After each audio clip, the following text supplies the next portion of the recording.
High on Fire are one of those bands where it becomes a pleasure to be a reviewer, because I've basically watched the fan base of this group explode over the past couple of years and become much larger, and essentially watch High on Fire blossom into quite a formidable product. A couple of years ago they released an album in Vermis Mysterius, this album right here, that was absolutely amazing, and it's something that caused a lot more people to really take notice of this group. But here in 2015, Luminiferous is the album that they have to use to try to follow that one up and actually extend their legend a little bit further. And the opening question that really needs to be answered is, were they able to accomplish that? This is a group that's gotten rejuvenated life and just has really gained so much of a following and so much respect over the past couple years. It'd really be a shame to watch that respect suddenly disappear. So this is a disc that's 9 tracks in length, and it does contain a couple of tracks that do exceed that 6 or 7 minute long mark, including the epic finale, The Lethal Charmer, which closes in on 9 minutes. So right away, something that I've always been encouraged about High on Fire's music and always personally enjoyed has already been fulfilled. I really love their longer tracks because it gives them the opportunity to let their compositions breathe and really allows them to open up. And plus, High on Fire being a stoner or a sludge metal band, whatever you may want to call them, this is something that's very important for them. That way it kind of adds to that hypnotic nature of some of the riffs and allows them to expand things a little bit. But if there's one thing this album boasts, is a certain level of aggressiveness to couple along with that sludge metal appeal. This is something where this group could easily kind of pass as a thrash metal band as well. All you have to do is look at the title track of this album, which at times feels like they're trying to do their best impersonation of the big four of thrash, or a thrash metal band in general. At times I think a little bit of Slayer whenever I couple the music with the voice. Same could also be true with Slave the Hive. Yeah. I'm so excited about this. Can't you tell? It's great.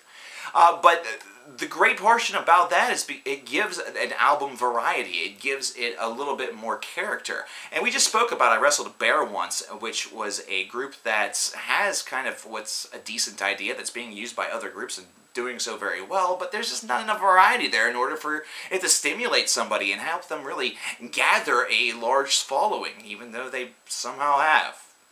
Life doesn't always make sense.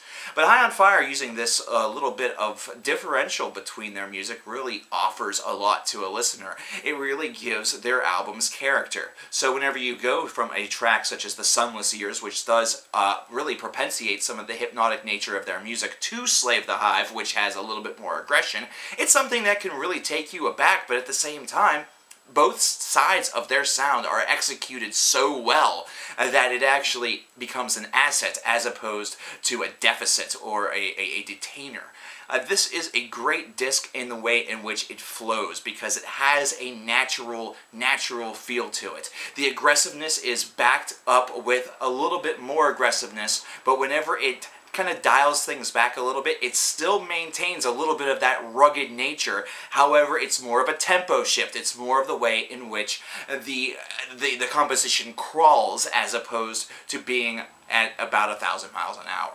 That's another huge asset that this band has been able to use and tool to their advantage. The Falconist is the first track where you really start to note that their previous album, the Vermis Mysterius, was no fluke. This is a terrific disc, and really throughout this whole entire album, I was looking for my King of Days. King of Days off of the Vermis Mysterius was the song that instantly got me obsessed with the disc by itself, and then couple along with random and really just numerous playthroughs of that disc. Mine's pretty worn out, but it's still one that I treasure to this day.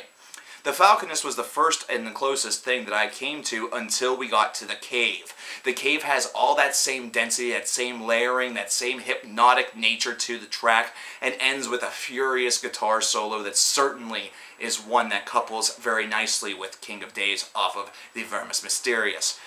The album ends with The Lethal Charmer, which is a bit of a curious one. This is one where they go nearly 9 minutes, and this is one that definitely feels like an experiment. One where they were toying with a little bit of dissonance and a little bit of random and different harmony. Something where they were not exactly trying to go within their same playbook or their same toolbox, and instead maybe forge something a little bit darker that had a bit more of a sinister sneer to it.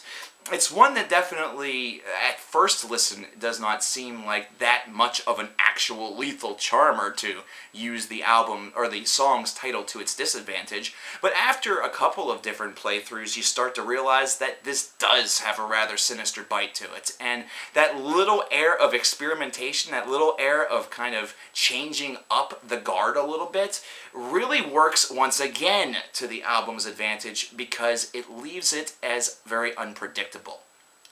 This album is, not surprisingly, a very, very great contender here in 2015. This is one that is for real, and this is a band that has proven through this album, through Luminiferous, that they are for real. And they've been real for quite a long time, but this is only enhancing that idea. This is an album 92 out of 100. Flows beautifully, experiments, and it's not something where it's all the time, but experiments enough that it feels new, it feels different, and at the same time is coupled with fantastic, fantastic material, which is sure to please not only fans of High on Fire, but bar none, fans of heavy metal in general. If you have not discovered this group yet, if you've not sampled this group yet, do yourself the favor. You guys thank me all the time for other bands. Thank me for High on Fire if you've watched this and never heard of them. But I want to know what you guys think. I know a lot of you have gotten the opportunity to listen to this disc as well. And for those of you who are viewing this in the future and have listened to it, also tell me. I want to know in the comments below what you think about High on Fire. Not only what you think about Luminiferous, but also what you think about them as a band. Let me know in the comments below. I want to know everything that you feel about this right now. And I'll talk to you guys next time. I don't think the next review is going to be metal per se. I'm thinking that it may be Breaking Benjamin. I know that'll probably piss some of you off, but I'm covering a little bit more than the usual on the channel these days. So please stick around for that. Check out some of the older stuff that we've talked about, and I'll talk to you guys next time. Later on.